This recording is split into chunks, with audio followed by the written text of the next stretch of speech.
Hola, mi nombre es Moisés Luna, soy el productor ejecutivo del Faro de Redención. Y es un placer poder compartir en esta semana los mejores programas del 2024. Seguimos con La Teología de la Cruz, originalmente al aire el 18 de marzo, en nuestra serie Camino a la Cruz. Puedes escuchar más de esta serie en nuestro archivo de programas en elfaroderedención.org.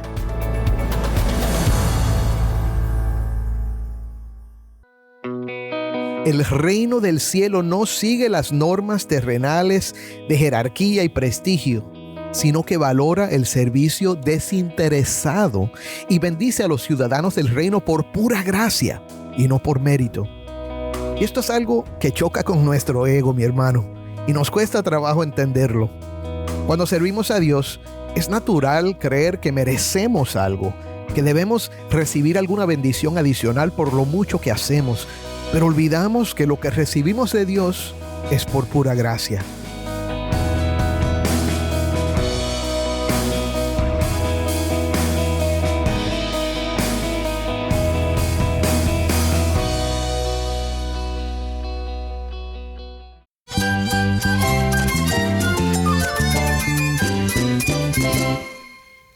Cristo es mi todo. Cristo es el Rey del universo, es quien guía nuestras vidas. Él es grande y amoroso. Él es real. Solamente Jesucristo es nuestro Señor y Salvador.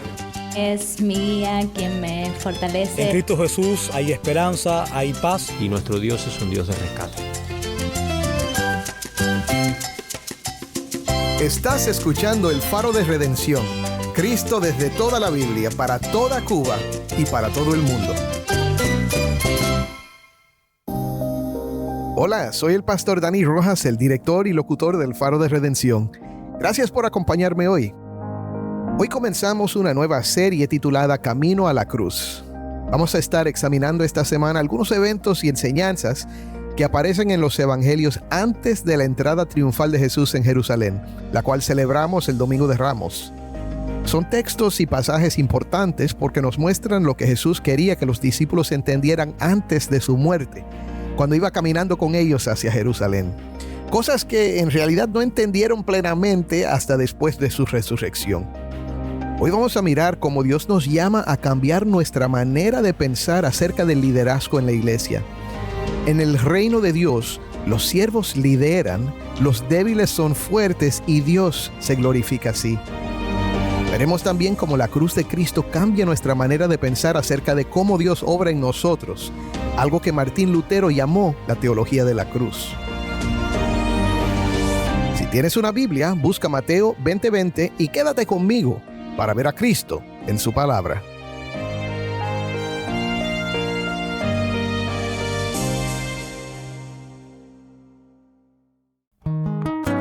Vamos primero a nuestro segmento de preguntas y respuestas.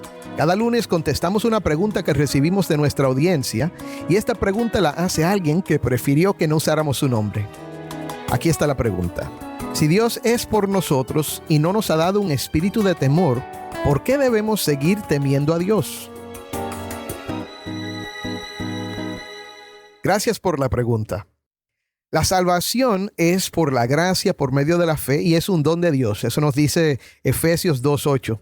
Y no es por nuestras obras, ni por nuestra obediencia, ni por nuestra bondad. En fin, no es por nuestros méritos que Dios nos salva. Es por pura gracia. Romanos 6:23 dice, la paga de pecado es muerte, pero la dádiva de Dios es vida eterna en Cristo Jesús, Señor nuestro. Dios no nos debe la salvación.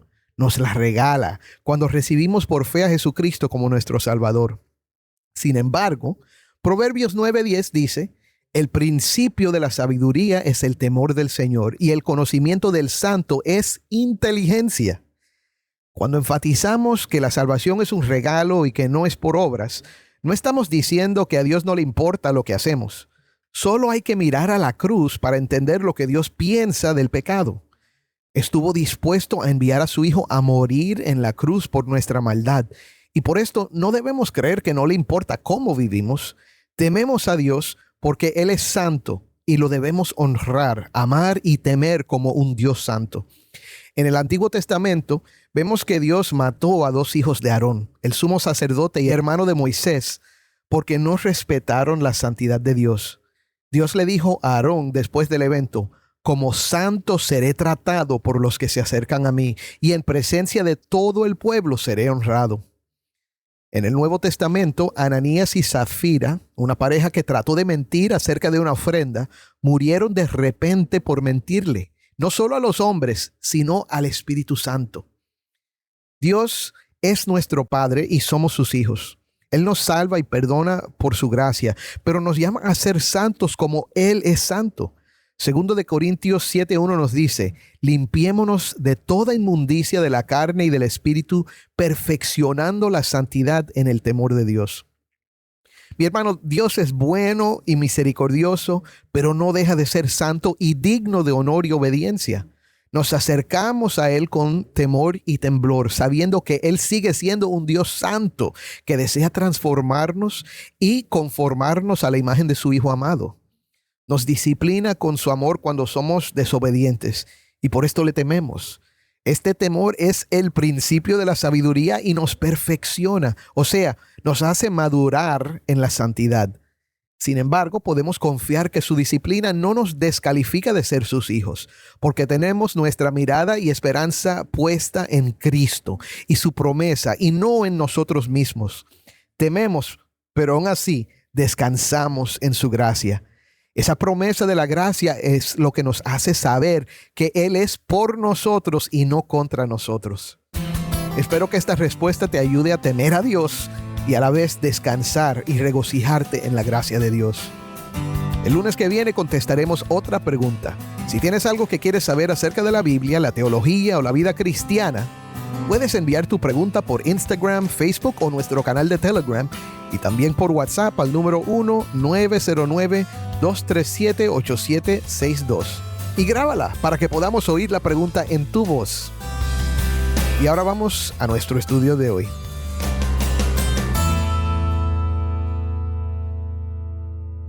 Mientras caminaba hacia Jerusalén con sus discípulos, Jesús les contó una parábola acerca del reino que aparentemente no entendieron. Les habló de un hombre, dueño de casa, que tenía una viña. El hombre necesitaba emplear unos obreros que le ayudaran con su viña y los comenzó a llamar temprano en la mañana.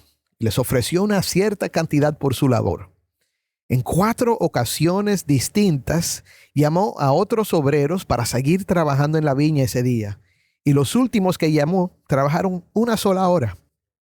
Cuando el día laboral termina, el dueño de la viña ordena que paguen primero a los últimos en llegar y se les da lo mismo que se les ofreció a los primeros. Los primeros se alegran porque piensan que recibirán más, pero al fin reciben lo mismo que los que trabajaron solo una hora. Y cuando comienzan a murmurar, el dueño le dice a uno de ellos: amigo, no te hago agravio, ¿no conviniste conmigo en un denario? Toma lo que es tuyo y vete, pero quiero dar a este postrero como a ti. ¿No me es lícito hacer lo que quiero con lo mío? ¿O tienes tú envidia porque yo soy bueno? Así, los primeros serán postreros y los postreros primeros, porque muchos son llamados, mas pocos escogidos. Jesús contó esta parábola cuando iba rumbo a Jerusalén con sus discípulos para morir. Quería que sus discípulos entendieran que el reino del cielo no sigue las normas terrenales de jerarquía y prestigio, sino que valora el servicio desinteresado y bendice a los ciudadanos del reino por pura gracia y no por mérito. Y esto es algo que choca con nuestro ego, mi hermano, y nos cuesta trabajo entenderlo. Cuando servimos a Dios, es natural creer que merecemos algo, que debemos recibir alguna bendición adicional por lo mucho que hacemos, pero olvidamos que lo que recibimos de Dios es por pura gracia. De hecho, esa actitud natural refleja algo que se llama una teología de gloria. La teología de la gloria enfatiza el poder, el éxito y la grandeza en términos terrenales. Con frecuencia ve estas cosas como la respuesta de Dios a nuestra fidelidad. Se centra en la búsqueda de señales visibles, de la presencia y el favor de Dios, a menudo asociadas con el éxito material, la prosperidad y la ausencia de sufrimientos. Si servimos a Dios, asumimos que merecemos su bendición, pero esto, mi hermano, no es lo que Jesús nos enseña. El contraste a esta teología de gloria es lo que Martín Lutero llamó la teología de la cruz. Esta perspectiva enfatiza el sufrimiento y la debilidad como parte del plan de Dios y encuentra la verdadera gloria en el sacrificio y la redención a través de Cristo. En otras palabras, si hay una bendición en mi vida, es debido a lo que Cristo ha hecho. Si llega sufrimiento a mi vida, me hace recordar que Cristo murió por el pecado y la maldad tanto en el mundo como en mi propia vida. Todo, ya sea bueno o malo, lo recibimos y entendemos a la luz de la cruz, o sea, el sacrificio y la redención a través de Cristo. Esta manera de entender las cosas nos conduce a ser humildes y a seguir a Dios con temor y gratitud. Temor de no presumir y gratitud por la gracia de Dios que nos salva. Después de contarles esta parábola, Jesús, siguiendo su camino hacia Jerusalén, habla directamente a los discípulos acerca de su muerte y les dice: ahora subimos a Jerusalén y el Hijo del Hombre será entregado a los principales sacerdotes y escribas y lo condenarán a muerte y lo entregarán a los gentiles para burlarse de él. Lo azotarán y crucificarán, pero al tercer día resucitará. Jesús les presentó con claridad lo que le esperaba. Lo interesante, mi hermano, es que los discípulos no comentan nada sobre esto. Es como que no le hacen caso o que no les registra en el cerebro lo que Jesús les está diciendo. Al parecer están pensando que con Cristo van a ir de triunfo en triunfo y no hay lugar para la cruz en sus mentes. Ahora, entiende esto. Los discípulos están siguiendo a Jesús porque creen que Él es el Mesías. En griego, el Cristo, el prometido descendiente de David que establecería su reino en Israel. Se han comprometido con Él y sus esperanzas han ido aumentando al ser testigos de su poder y de su sabiduría. Pero Jesús les habla del reino para que entiendan que no es lo que ellos se imaginan. Y les habla de su muerte que se aproxima para prepararlos. Pero ellos siguen pensando en gloria. La gloria que será de ellos por ser los amigos y compañeros del que será rey. Y como para confirmarlo, Mateo nos cuenta esta historia que ocurre mientras Jesús va camino a la cruz. Escúchala en la voz de Taimí, que nos acompaña desde Bauta, Cuba. Esto es Mateo 20 del 20 al 28. Entonces se acercó a Jesús la madre de los hijos de Zebedeo con sus hijos, y postrándose ante él, le pidió algo. Jesús le preguntó: ¿qué deseas? Ella le dijo: ordena que en tu reino estos dos hijos míos se sienten, uno a tu derecha y el otro a tu izquierda. Pero Jesús dijo: no saben lo que piden. ¿Pueden beber la copa que yo voy a beber? Ellos respondieron: podemos. Él les dijo: mi copa ciertamente beberán, pero el sentarse a mi derecha y a mi izquierda no es mío el concederlo, sino que es para quienes ha sido preparado por mi Padre. Al oír esto, los otros 10 se indignaron contra los dos hermanos, pero Jesús, llamándolos junto a él, dijo: ustedes saben que los gobernantes de los gentiles se enseñorean de ellos, y que los grandes ejercen autoridad sobre ellos. No ha de ser así entre ustedes, sino que el que entre ustedes quiera llegar a ser grande, será su servidor, y el que entre ustedes quiera ser el primero, será su siervo, así como el Hijo del Hombre no vino para ser servido, sino para servir y para dar su vida en rescate por muchos. Gracias, Taimí. Otra vez, esto fue Mateo 20 del 20 al 28. Ya hemos hablado del contexto inmediato de este pasaje. Cristo le contó la parábola de los obreros en la viña a sus discípulos y luego les dijo lo que le iba a pasar cuando llegaran a Jerusalén, pero ellos no entendieron. De hecho, es difícil para muchas personas entender que el reino de Dios no funciona como los reinos humanos. No se trata de gloria humana, sino de la gloria de Dios. No se trata del poder humano, sino del poder de Dios. El reino de Dios, y esto debería ser obvio, es de Dios. Y Él no opera según las ideas humanas. Es más, desde que los discípulos comenzaron a caminar con Jesús, habían visto una y otra vez a Jesús servir a los demás, curando sus enfermedades, liberándolos del poder de los espíritus y enseñándoles la profundidad del reto de la ley de Dios. Sin embargo, los discípulos, como nosotros solemos hacer, Se dejaban guiar más por las esperanzas carnales y los sueños egoístas que por lo que Jesús enseñaba. Por esto, lo que vemos aquí es que los hijos de Zebedeo, Santiago y Juan, según Mateo 4:21, y su madre, junto con los discípulos de Jesús, seguían bajo la influencia del sistema de valores del mundo incrédulo. Ahora, mi hermano, la madre de estos dos discípulos, según muchos eruditos, era la hermana de María, la madre de Jesús. Otros piensan que era la hermana de José, pero el punto es que había una relación familiar. Era la tía de Jesús, y en una cultura que honraba a los mayores, su petición tenía poder. Ella creía que Jesús le haría caso porque era mayor que él y su tía. Y claro, esto significa que Juan y Jacobo eran primos de Jesús. También eran parte del círculo íntimo de Jesús, junto con Pedro. Lo que vemos aquí puede ser que estos hermanos pensaban que por su amistad con Jesús y por su relación familiar, deberían ser ellos los que ocuparan los lugares principales en el reino. Se imaginaban que pronto Jesús sería el rey de Israel y que ellos estarían a su izquierda y su derecha, posiciones de autoridad en el mundo antiguo. Ahora, Jesús no contesta la petición de la madre de Juan y Jacobo. Se dirige a ellos y les dice: no saben lo que piden. ¿Pueden beber la copa que yo voy a beber? Pero, ¿cuál es la copa que Jesús va a beber? El pastor Uziel Abreu nos dio un comentario interesante sobre esta conversación entre el Señor y los dos hermanos.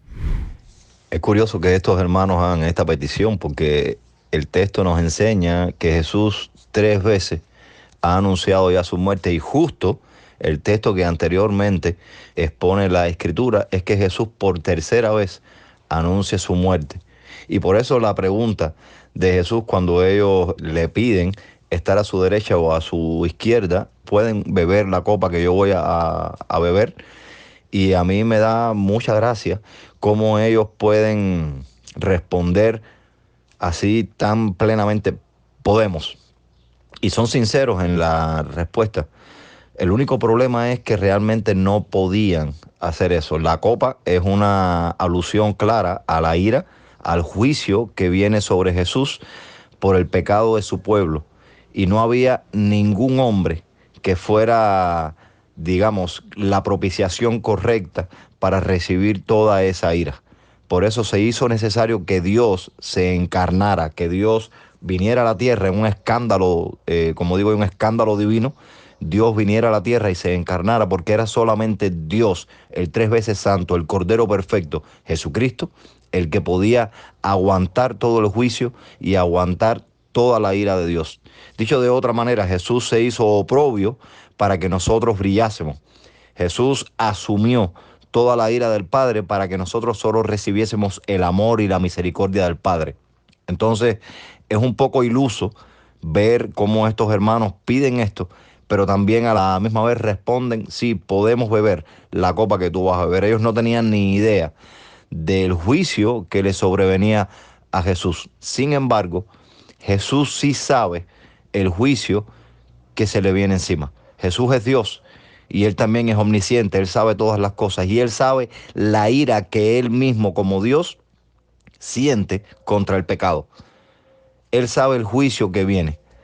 Él sabe toda la carga que Él iba a llevar. Y no hay ni un hombre en el mundo que pueda llevar esa carga. Solamente Jesús. Por eso tenemos que agradecerle tanto al Padre, porque nosotros no éramos aptos y no somos aptos y no seremos aptos para asumir ese castigo para nuestra salvación. Sin embargo, Jesús sí lo fue. Y por eso le pregunta a ellos: ¿pueden beber la copa que yo voy a beber? Además, está también el tema de la indignación. Yo me imagino que Jesús también se debe haber incomodado un poco al ver esta petición ambiciosa de parte de los discípulos, y todos estaban disputando. Jesús ya había hablado del reino y quizás también de que le iba a dar tronos a ellos, y quizás ellos estaban disputando entre sí a quién le tocaría el mejor lugar. Y es un poco ambicioso acercarse y pedir de esa manera. Por eso Jesús remata al final del pasaje, en los versos 26 y 27, que el de ellos que quisiera ser grande tendría que ser el servidor, y el que quisiera brillar más tendría que ser el último. porque él mismo, como hijo de Dios, no vino para ser servido, sino para servir y dar su vida en rescate por muchos. Gracias, Uziel. Sí, mi hermano, esa copa que va a beber Jesús es amarga.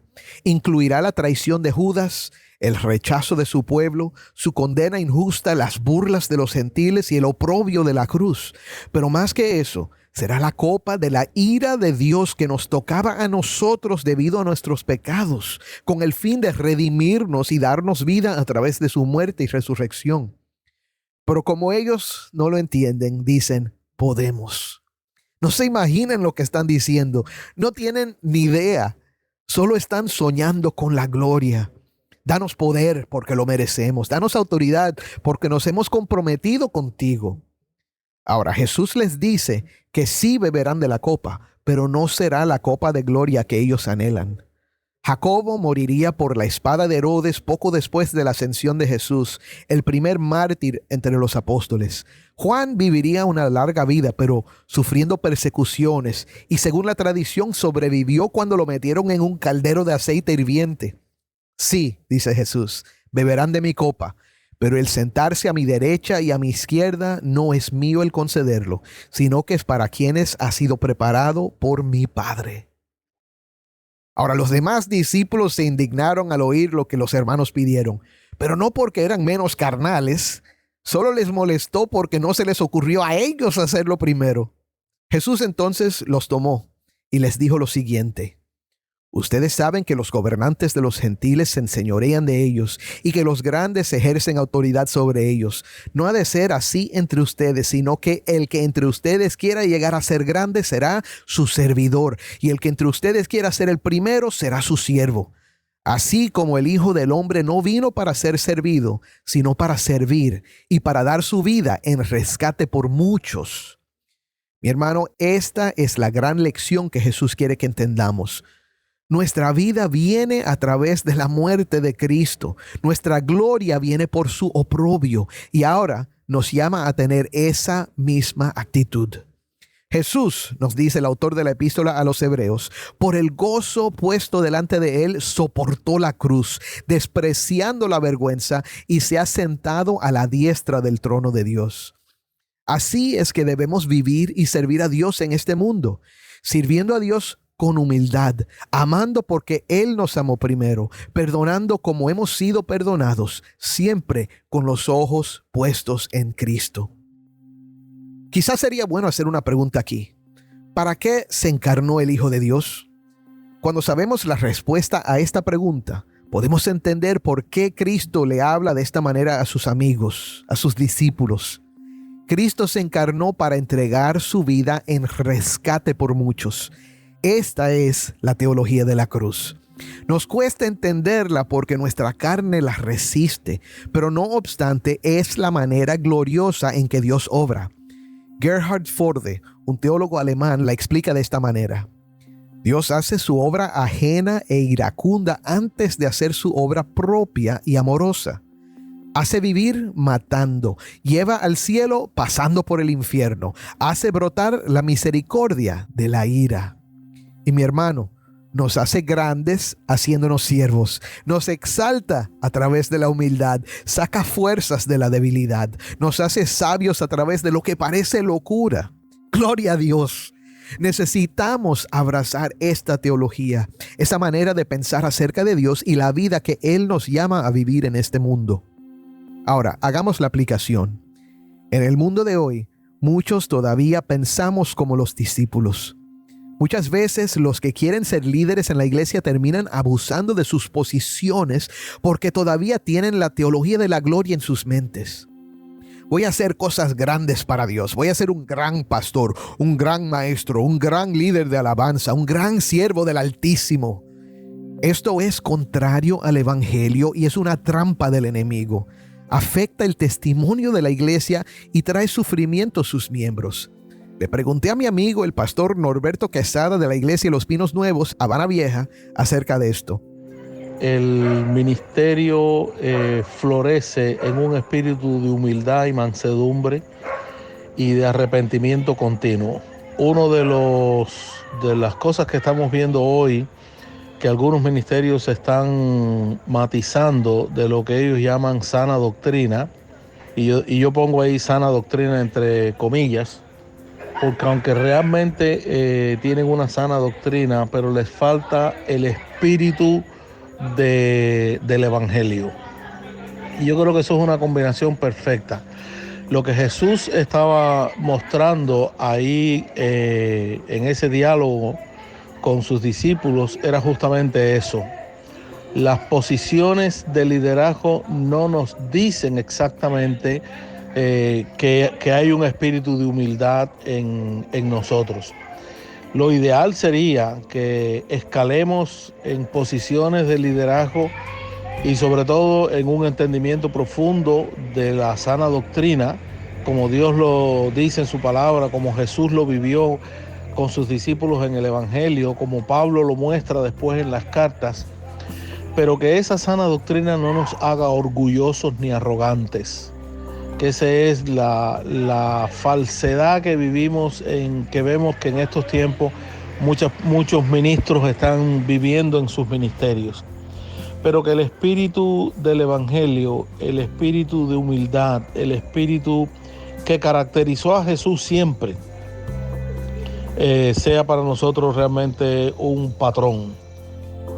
Creo que nuestros ministerios serían diferentes si antes de preocuparnos por la sana doctrina, nos preocupamos por ser humildes, ser íntegros, tener el espíritu del Evangelio y de arrepentimiento en nuestras vidas como algo primordial, prioritario. Eso haría que nuestros ministerios no fueran arrogantes ni prepotentes. Entonces, creo que la lección de Jesús para aquellos discípulos es: no se preocupen qué posición van a tener, sino preocúpense de servir, de amar, de ser humildes, que al final al corazón humilde es a quien Dios utiliza con sinceridad. Gracias, hermano. Los puestos de liderazgo en el reino de Dios pertenecen a quienes han sido tan transformados por la gracia de Dios que están dispuestos a ser despreciados e incluso perseguidos por el mundo incrédulo. Son los hombres y las mujeres que están dispuestos a liderar sirviendo a los demás en lugar de ser servidos por ellos. Los creyentes se sirven y se perdonan unos a otros, no para ganar prestigio o el favor de Dios para sí mismos, sino porque han experimentado el amor y el perdón desinteresado de Dios a través de su unión con Cristo Jesús. Si has estado viviendo con una visión equivocada, arrepiéntete y confiésalo al Señor. De hecho, 1 de Pedro 5:6 afirma: humíllense pues bajo la poderosa mano de Dios para que Él los exalte a su debido tiempo. Y si has sufrido como miembro de una iglesia con un líder prepotente, perdónalo y permite que el Señor use la experiencia para fortalecerte en la debilidad, para su gloria y para tu bien. Y amigo, si todavía no conoces a Cristo, escucha hoy lo que Él te dice a través de la cruz. Su ley te muestra que eres pecador y digno de castigo y muerte, pero Cristo murió por los pecadores, no por los perfectos. Murió por ti. Sí, la ley de Dios nos mata, pero hay vida en Jesús. Hay perdón, hay amor, y Él quiere perdonarte y darte esa vida hoy si tan solo pones tu fe en Él. Créelo. Amén.